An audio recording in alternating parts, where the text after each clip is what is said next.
günümüzdə autizm spektr pozuntusu diaqnozu almış uşaqlar və yaxud da ki, ailələr hələ də bu öz uşaqları üçün, məsəl üçün, tam sərbəst şəkildə bağçaya apara bilmir. Çünki digər valideynlər tərəfindən qəbul olunması biraz zaman alır. Çünki bəzi miflər var, yanlış inanclar var ki, öz aktuallığını hələ də qoruyub saxlayır.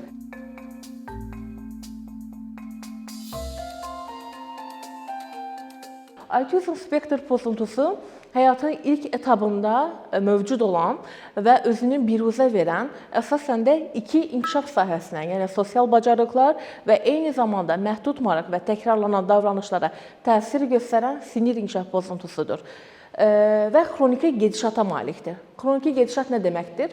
Fərdə təsir müddəti uzun müddətlidir. Yəni elə bir etap yoxdur ki, bu etapdan sonra gedəcək, silinəcək və s. Buna görə də günümüzdə autizm spektr pozuntusu bir fərqlilikdir. Bir, demək ki, xəstəlik kimi sayılmır. Və autizm spektr pozuntusu yeni təsnifata əsasən hansı şəkildə qoyulur diaqnostika? Demək ki, biz az öncə dedik ki, iki spektra təsir göstərir. Sosial bacarıqlara, bunlara ünsiyyət və münasibətin məhdudluğudur, yəni ünsiyyət və qarşılıqlı əlaqənin məhdudluğu. İkinci qrupa təkrarlanan davranış və məhdud maraqlardır. Birinci qrupa daxil olan 3 simptom var. Yəni, bir uşaq hansı simptomlara malik olmalıdır ki, autizm spektr pozuntusu diaqnozunu alsın? Birincisi, sosial-emosional məhdudluğun olması, non-verbal ünsiyyətdə məhdudluğun olması, həmyaşıdlarla münasibət və ünsiyyətə başlamaqda və yaxud da ki, davam etdirməkdə çətinliyin olmasıdır.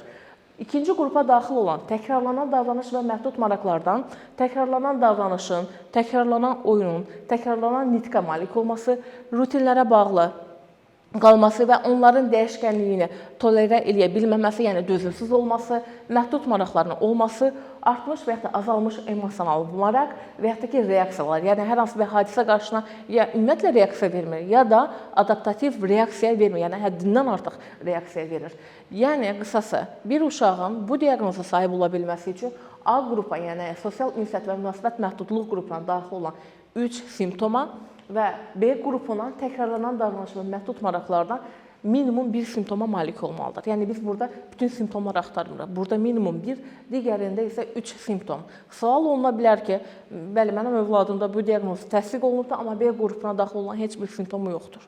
Bu zaman biz onda sol işarəsi altına almalıyıq bu diaqnozu. Çünki bir uşaqda ASP üçün 2 qrupdan da simptomlar olmalıdır. Amma A qrupuna 3 simptom tamamilə özünü göstərməlidir. Ümumiyyətlə, beynəlxalq klassifikasiyada ümumiyyətlə 2 mənbədən istifadə olunur. Birinci, Amerika Psixiatra Assosiasiyası tərəfindən təsdiqlənmiş mental, ümumiyyətlə, psixi pozuntuların diaqnostik və statistik əl kitabı DSM-5 2013-cü ilin nəşridir. Digəri isə ICD, bu Avropa Psixiatriya Assosiasiyası tərəfindən qurulmuş mental pozuntular və xəstəliklərin beynəlxalq statistik klassifikasiya kitabıdır ki, 2015-ci ildə yenidən çıxıbdır. Bu ICD-11-dir. Yəni, bu iki versiyadan istifadə olunur mənbə kimi. Bu iki versiyada fərqlər var, amma çox da elə də çox deyil. Ancaq bunların arasında ən çox istifadə olunan DSM-5-dir. Və biz DSM-5-ə əsasən diaqnostikanı aparıb bu üzrə danışacağıq. Bildiyimiz kimi DSM-4-dən DSM-5-ə keçid 2013-cü ildə olubdur. Eyni zamanda bu keçiddə ən böyük dəyişiklik ilə autizm spektr pozuntusu üzrə oldu. Demək ki, 2013-cü ilə qədər DSM-4-də autizm sindromu geniş yayılmış inkişaf pozuntuları diaqnozunun altında idi. Bu zaman autizm sindromu, Asperger sindromu, uşaqlığın dezintegrativ pozuntusu, Rett sindromu, bir də geniş yayılmış inkişaf pozuntusu, yəni digər adla adlandırılmayan non-spesifik geniş yayılmış inkişaf pozuntusu adı altında birləşdirilirdi. Amma nə üçün keçid oldu? Burada 2012-ci ildə belə bir təcrübə oldu Amerikada. 100 diaqnozunu almış şəxs fərdi 13 müxtəlif bir psixi klinikada yenidən onları apardılar, göndərdilər diaqnostikasını etməyə və statistikasını çıxartmağa. Və artıq görüldü ki, bir klinikanın verdiyi nəticə ilə digər klinikanın verdiyi nəticə arasında fərq var. diaqnozlar arasında fərq var.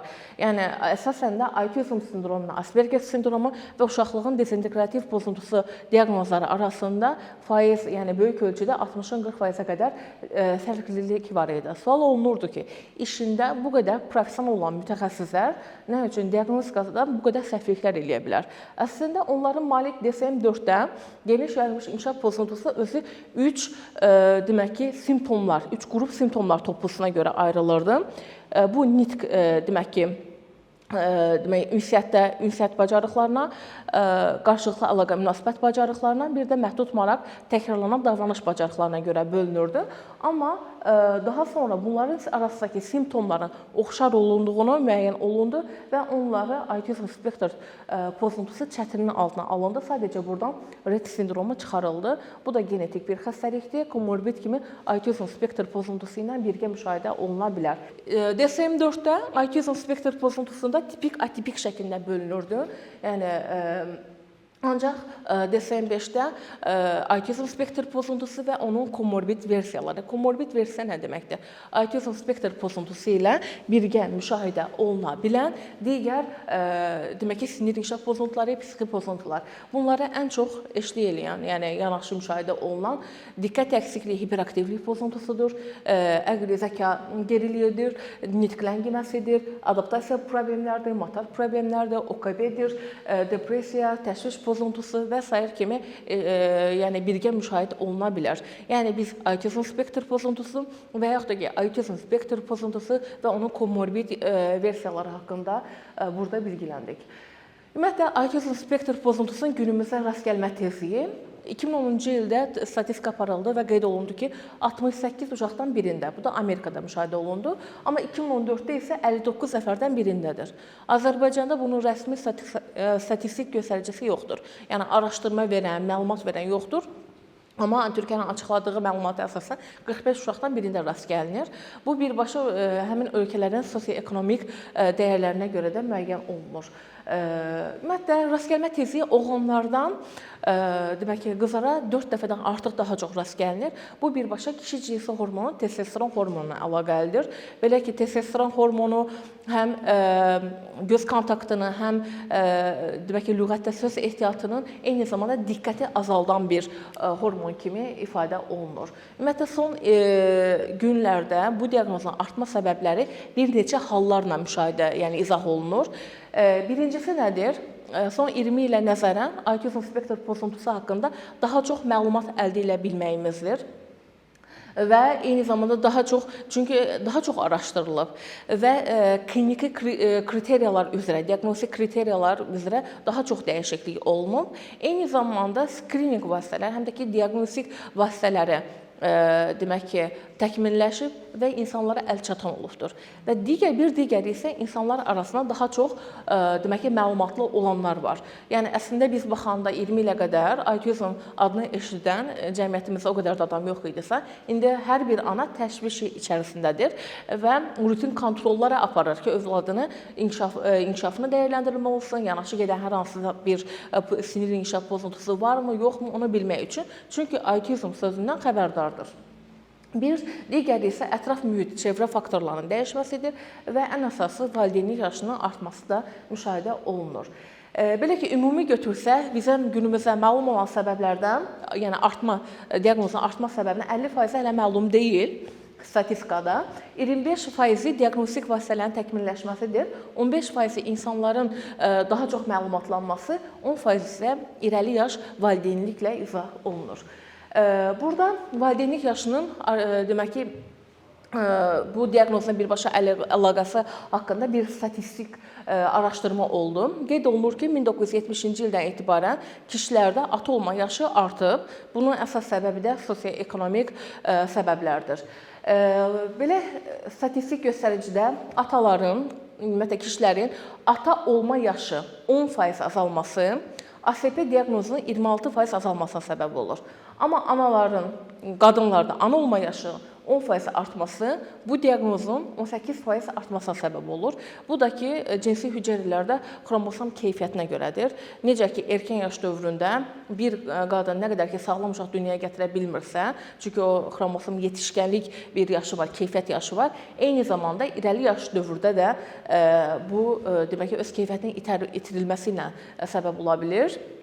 Bu da ən əsas səbəblərdən biridir. Təbii ki, etioloji faktorlardan, məsələn, bir sıra səbəblər var ki, hamiləlik dövründə demək ki, baş verən infeksion xəstəliklər, ilk trimestr, son trimestrdə olan infeksiya, əsasən də qrip 2% riski artırır.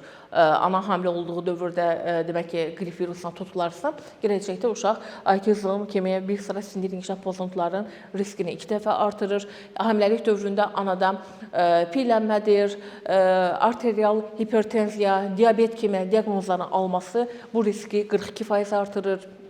Eyni zamanda doğulan vaxtı uşaqlarda hipoksiyanın olması və bu kimi halların olması müşahidə olunur. Eyni zamanda hamiləlik dövründə ananın müşahidə olunmuşdur ki, uzun müddət demək ki, stressdən əziyyət çəkməsi, eyni zamanda bu diaqnozudan artmasına səbəb olur. Eyni zamanda statistik göstərici göstərir ki, qadınların 10% hamiləlik dövründə major depressiyadan əziyyət çəkir və eyni zamanda bu 10% anaların da 10% hamiləlik dövründə antidepressant qəbul edir. Bu dövrdə də bu uşağın inkişafına da birbaşa təsir göstərir. Ümumiyyətlə, autizm spektr pozuntusunun risk qrupları var. Yəni, kimlər risk qrupundadır? Birincisi, böyük bacı qardaşı ASP diaqnozunu almış fərdlər, prematur uşaqlar, yəni vaxtından çox erkən doğulmuş uşaqlar, müxtəlif uşaqlıq epilepsiyası müşahidə olunan uşaqlar, bir sıra genetik xəstəliklər. Əsasən də biz burada Angelman'la X fracilə baxacağıq. Rett sindromu, Rogers sindromu və yaxud da ki, bir sıra digər inkişaf, yəni sinir inkişaf pozuntusu müşahidə olunan uşaqlar əsasən də diqqət əksikliyi, hiperaktivliyə baxacaq. Müşahidə olunur ki, bu diaqnozun sahib olanların 50% yanaşı ASP-də müşahidə olunur. Bir də ki, erkən yaş dövründə kommunikativ inkişaf pozuntuları göstərən, nitq ləngiməsidir və s. bu uşaqların da risk qrupu daxil ola bilir. Amma hansı şəkildə? Risk qrupdan daxil olan uşaqların, mən burada əsas etibarıyla göstərmək istəyirəm ki, 50% normal olur. Amma 50%-nin 20%-də autizm sindromu təsdiqlənir, digər 30% hallarında da atipik inkişaf edir. Yəni, atipik inkişaf edəndə 15% geniş autizm fenotipidir, 10% nitq ləngiməsi, 5% diqqət əksikliyi, hiperaktivlik, 5% isə ümumi inkişaf geriliyi kimi özünü göstərir burada. Və burada da risk qrupuna daxil olan uşaqlar hər zaman 6-cı, 9-cu, 12-ci, 15-ci və 18-ci aylarında rutin kontrola getməlidirlər. Çünki bunun böyük bacı və qardaşında, məsəl üçün, autizm spektr pozuntusu var və yaxud da ki, böyük bacı qardaşında diqqət əksikliyi, hiperaktivlik pozuntusu var və s. və bu uşaqda, kiçik uşaqlar da həmişə risk qrupunda olmalıdır və rutin kontrollara getməlidir və bu uşaqların 2-3 yaşına qədər hər şey artıq inkar olunmalıdır. Ya diaqnozla təsdiqlənməlidir, ya da inkar olunmalıdır. Ümumiyyətlə, autizm spektr pozuntusu üzrə DSM-4-dən DSM-5-ə fərqləndirən əsas əlamətlərdən biri DSM-5-də demək ki, autizmin səviyyəsini, yəni şiddətini ölçə bilirik, yəni onların mövcud olmasıdır. Dəstəyə ehtiyacı olmasına görə bu səviyyələr özünü göstərir, yəni bildiyimiz yüngül, orta, ağır. Dəstəyə ehtiyacı var, bu yüngüldür. Ciddi dəstəyə ehtiyacı var, bu ortadır və çox ciddi dəstəyə ehtiyacı var, bu ağırdır kimi qiymətləndirilir. Dəstəyə ehtiyacı olmaq nə deməkdir?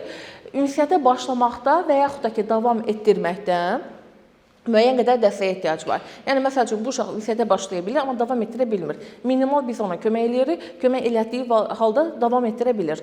Amma ciddi dəstəyə ehtiyacı var halında köməksiz ünsiyyət qarşısında adaptativ davranışlar göstərməyə bilər. Məsələn, biz mövzu ətrafında danışırıq, sual veririk, o başqa bir sujetdən başlayır danışmağa. Amma ciddi formada dəstək olunmalıdır ki, onu mövzuya çəkə biləyim.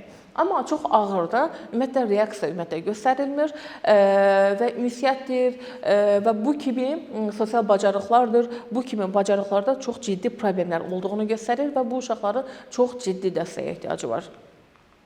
Ümumiyyətlə bacarıqlardan ünsiyyət və qarşılıqlı əlaqə dedik ki, bu ünsiyyət özü verbal, bir də non-verbal kimi. Yəni verbal sözdür bizim nitqimiz, non-verbalda, yəni bizim üz ifadəmizdir, jestlərimizdir, mimikalarımızdır, göz kontaktımızdır, yəni təmasımız aiddir. Qarşılıqlı əlaqə münasibətdə də fikir mübadiləmizdir, zövqlərin mübadiləsidir, demək ki, emosional mübadilədir, paylaşmaqdır, empatiya özünü burada yer alır. Ümumiyyətlə, sosial ünsiyyət və münasibətdə məhdudluqda biz nəyi başa düşməliyik? Göz kontaktı yetərli deyil. Demək ki, jestlərdən, mimikalardan istifadə olunmur və yaxud da az istifadə olunur və yaxud da ki, qarşısındakı istifadə etsə də anlamır. Söz bazası zəngin deyil, özünü ifadə etmək üçün istifadə olunmur.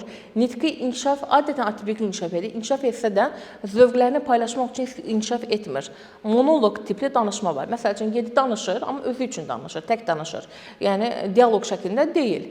Və ən əsaslı, burada nitq nə qədər inkişaf etsə də zövqlərini paylaşmaq üçün deyil. Yalnız ağır ehtiyaclar şəklində, ehtiyacını ödətmək üçün ünsiyyətə keçə bilir. Uşaq həmyaşıtları ilə maraqlanmır, dostluq axtarmır. Ümumiyyətlə, insanlardan daha çox əşyalara maraqlıdır. Eyni zamanda öz maraqlarının uyğun olaraq oyunlar qurur, oyunlar da məhdud olur əslində. Burada ümumiyyətlə yoldaşlıq da axtarmır, empatiyadan, fikir mübadiləsidir, digərlər fikri ümumiyyətlə onun üçün önəmli deyil, özünün fikrini paylaşımı da etmir və empatiya burada əslində görünmür. Biz burada əsasən də emosional çərçivədə, demək ki, biz burada yoxsulluq görürük əslində. Ümumiyyətlə, təkrarlanan davranışlarda təkrarlanan əl hərəkətləri, təkrarlanan bədən hərəkətləri, flapping, əsasən də kəpənək şəkilli əl çırpmasıdır. Əlin başın ətrafında, gözün önündə olan hərəkətlərini biz onlarda görürük. Eyni zamanda bu hərəkətlər nə vaxt göstərir? Ya həyəcanlıdır o zamanı, ya sevinir, ya da demək ki, qorxduğu və ya da qəzəbləndiyi bir zamanda onu özünü göstərir. Bədənin irəliyə geri sallanması, bu özünü rahatlatmaq üçün göstərilən olunan bir davranışlardır. Eyni zamanda təkrarlanan davranışlara təkrarlanan nitq, yəni ekolalia da özünü göstərir. Atipik vizual araşdırma, məsələn, hər hansı bir əşyaya baxır, konkretləşdirmək istəyir və yaxud da ki, özünün duysal stimulu axtarmaq istəyir. Əsasən də nəyə rast gəlirik? Əlini günəşin önündə və ya da işığın önündə bu şəkildə baxması. Eyni zamanda əşyalardan təkrarlanan davranışlara təkrarlanan oyunlar da daxildir. Bir oyun stili var və bunu təkrar-təkrar eyni şəkildə edir. Əşyaları düzmək və s. bu şəkildə də ola bilər. Maraq dairəsi zaten məhduddur və o məhdud qaldığı maraq dairəsinin içərisində olduğu üçün təkrarlanan oyun və davranışlar göstərə bilir. Eyni zamanda burada xəyalı oyunlar da yoxdur. Yəni zənginləşdirə bilmir, asan şəkildə də bunu əldə edə bilmir. Əksərən də bəzilərində xüsusi yaddaş da mövcuddur. Bu nədir? Məsələn, puzzle yığmaqda bir dəfə yolu gedir, yaddaşında saxlaya bilir, bu kimi. Eyni zamanda rutinlərə də bağlı olur. Çünki autizm spektr pozuntusu diaqnozunu almış uşaqlar təşviş, demək, anksiyete daha çox yatqın olurlar və onlarda rutinlərində hər hansı bir dəyişkənliyin olması onlara artıq dözümsüzlüyünü tolerə edə bilmədiyini əslində göstərə bilir. Ümumiyyətlə, autizm spektr pozuntusunun simptomları uşağın 6-cı ayından etibarən biz onu bilə bilirik. Belə ki, hər bir uşaq doğulduğu gündən, yəni 3-cü, 8-ci həftəyə qədər sosial gülümsəmə var. Sosial gülümsəmə nədir? Gülümsəməyə qarşı gülümsəmə. Amma bu uşaqlarda qeyri-iradidir. Yəni, özü etmədən, yəni özü idarə etmədən gülümsəmə olur. Amma 8-ci həftədən sonra ətrafındakı olan şəxslərə qarşı, yəni kim ki ona yemək verir, kim ki onun altına dəyişir, kim ki ona baxım verir, gülümsəyənə qarşı gülümsəyir. Amma bu iradi şəkildə olur 8-ci həftədən sonra. Uşaqlarda 6-cı ayına qədər bu inkişaf etməlidir. Əgər inkişaf etmirsə, bu bizim üçün bir alarm olmalıdır. 6-cı ayında ASP simptomları nələrdir əslində? Sosial gülümsəmənin olmaması, ətrafına qarşı dərin təbəssümün olmaması, ətrafındakı insanlarla maraqlanmaması, ətrafındakı olan səslərə qarşı maraqlanmaması, reaksiya verməməsi, eşitməsi normaldır, amma reaksiya vermir. Və eyni zamanda jestlərdən istifadə etməməsi, qığıldamaması, özünə məxsus səslərin çıxartmaması. Məsəl üçün, deyilir ki, qığıldayır, amma nə zaman zaman qığıldayır? Ehtiyaclarının ödənməsi üçünmü, yoxsa əylənib oynaya bilməsi üçün? Adətən ehtiyacların ac olanda və yaxud da ki, altı ıslaq olanda və s. bu şəkildə qığıldayır, ifadə etmək istəyir, ünsiyyətə keçmək istəyir, çünki ehtiyacı var. Amma sevindiyini, zövqlərini paylaşmaq üçün qığıldamır və yaxud da demək ki, özə məxsus səslər çıxartmır. 9-cu ayda nədir? 9-cu ayda da 6-cı ayda sadaladığımız simptomlardan əlavə, ümumiyyətlə, əsasən də ünsiyyətdə non-verbal nitqinin, göz kontaktının, adına reaksiyanın olmaması, eyni zamanda barmaqla işarə etməsi, bu kimi əl hərəkətləri, sağollaşması, əlini verib salamlaşması, insanlarla ünsiyyətə keçmək istəməməsi, dərin təbəssümünün olmaması, bu dövrdə əsasən təkrarlanan davranışlar var. Adətən 9 aylı uşaqlardan əməkləmə ərəfəsində olduğu üçün ətrafında dönmək kimi bunu göstərə bilirik və eyni zamanda 9 aylı uşaqlar əsasən maraq dairəsi biraz zəngin olur. Maraq dairəsi nə qədər zəngin olsa da, məsələn, böyük bir hissənin kiçik bir hissəsi ilə oynayır. Məsələn, maşının təkərlə oynayır və bu uzun müddət davam edir. Bu şəkildə göstərir. Ümumilikdə, demək ki, erkən yaş dönəmində anaları narahat edən simptomlar var ki, hamı ümumi bir dillə deyir ki, övladım erkən yaş dönəmində elə bilirdim ki, eşitmə əngəllisidir, kardır, eşitmir. Yəni, bu kimi simptomlar var. Deyir ki, üz ifadələrindən istifadə edə bilmir, emosiyalardan istifadə edə bilmir, başa düşmür, tək başına oyun oynayır, digərlərinə sosiallaşa bilmir, dostlaşa bilmir, sallanma, dönmə kimi təkrarlanan davranışları var, rutinlərə çox bağlıdır. Ekolaliya, yəni söz və cümlələrin təkrar etməsi var. Oyuncaqlardan məqsədlərinə uyğun istifadə eləmir. Məsələn, bir oyuncağın məqsədi, funksiyası başqadırsa, məsələn, bu fırlama üçün daha çox istifadə edir. Yəni, fırlanan əşyadır, fırlanan əşyadan əlavə bir əşya ki, fırlamaq üçün uyğun deyil, amma o çalışır ki, onu fırlasın. Bizim indi erkən müdaxilədən biz danışacağıq. Təbii ki, bizim və biz burada neuroplastikliyə toxunacağıq. Belə ki, biz autizm spektr pozuntusu, ümumiyyətlə, sinir inkişafı pozuntularından biz əgər danışırıqsa, biz erkən müdaxilənin vacibliyindən mütləq şəkildə danışmalıyıq. Belə ki, neuroplastiklik nədir? Neuroplastiklik beynin ətraf mühitlə və fərdin qazandığı təcrübələrə uyğun olaraq əlaqələrini yenidən formalaşdıra bilmək bacarığıdır və intensivlik yaşına əlaqəlidir. Bunu izahını eləyəcəyik. Məsələn, 50 yaşında bir şəxs toxumağı öyrənə bilərmi? Təbii ki, öyrənə bilər. Çünki insan doğulduğu gündən, demək ki, ölənə qədər beyin hüceyrələri daim aktivdir, işləyir, intensivliyi fərqlidir və buna görə biz əgər intellektual səviyyəmiz və s. normadadırsa, istənilən bacarığı əldə edə bilərik. Amma əldə etmə şəklimiz tamamilə fərqlidir. Amma 30 yaşında şəxs, 50 yaşında şəxsdən daha erkən öyrənə bilər toxumağa və yaxud da ki, hər hansı bir xarici dili öyrənməyə, velosiped sürməkdir. Yəni, istənilən bacarığı əldə etməyi erkən yaş dönəmdə daha yaxşıdır.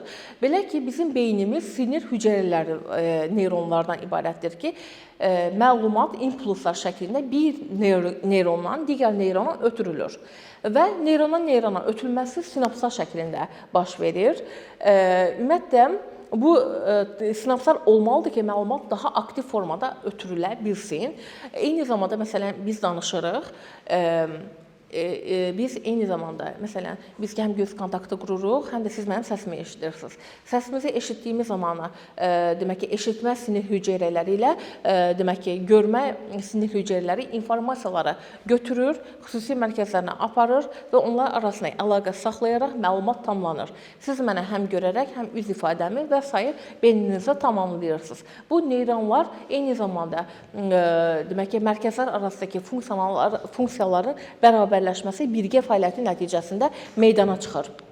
Ancaq təsəvvür edin ki, autizm spektr pozuntusunda müəyyən mərkəzlər və sinir hüceyrələri arasında o sinapslar yoxdur və məlumat ötürülə bilmir, tamlığını qoruya bilmir. Ona görə də, məsələn, görsəl informasiyanı, eşitsəl informasiya öz tamlığını qoruya bilmir və müəyyən yerlərdə bu kimi, demək ki, problemlər meydana çıxır. Amma erkən müdaxilə nə deyir? Erkən müdaxilə nə qədər ki, erkən yaşda sinapslar arasındakı bu patologiyasına olmasına baxmayaraq, bu müdaxilə ilə yeni təcrübə qazanaraq o alternativ neyron hüceyrələri qazana bilərik. Məsələn, 3 yaşına qədər bir uşaq bir bacarığı bilmir. Amma biz onun maraq dərəsinə girərək və s. təcrübə qazandıraraq o bacarıq əldə olunur. Demək ki, alternativ bir neyronlar arasında sinaps qurula bilibdir. Bunun tamlığını qoruya bilməsək də qurulubdur. Və bu birbaşa neyroplastikliklə, yəni beynin daha çox plastik olmasına əlaqəlidir. Necə ki, 50 yaşında bir şəxs bu bacarığı, məsələn, xarici dili öyrənməyi 2 ilə öyrənə bilirsə, 30 yaşında şəxs 1 ilə öyrənə bilir, 14 yaşında olan şəxs 6 ay öyrənə bilir. Yəni, yaş azaldıqca öyrənmə tezliyimiz daha çox artır. Bu da beynin plastikliyinə əlaqəlidir.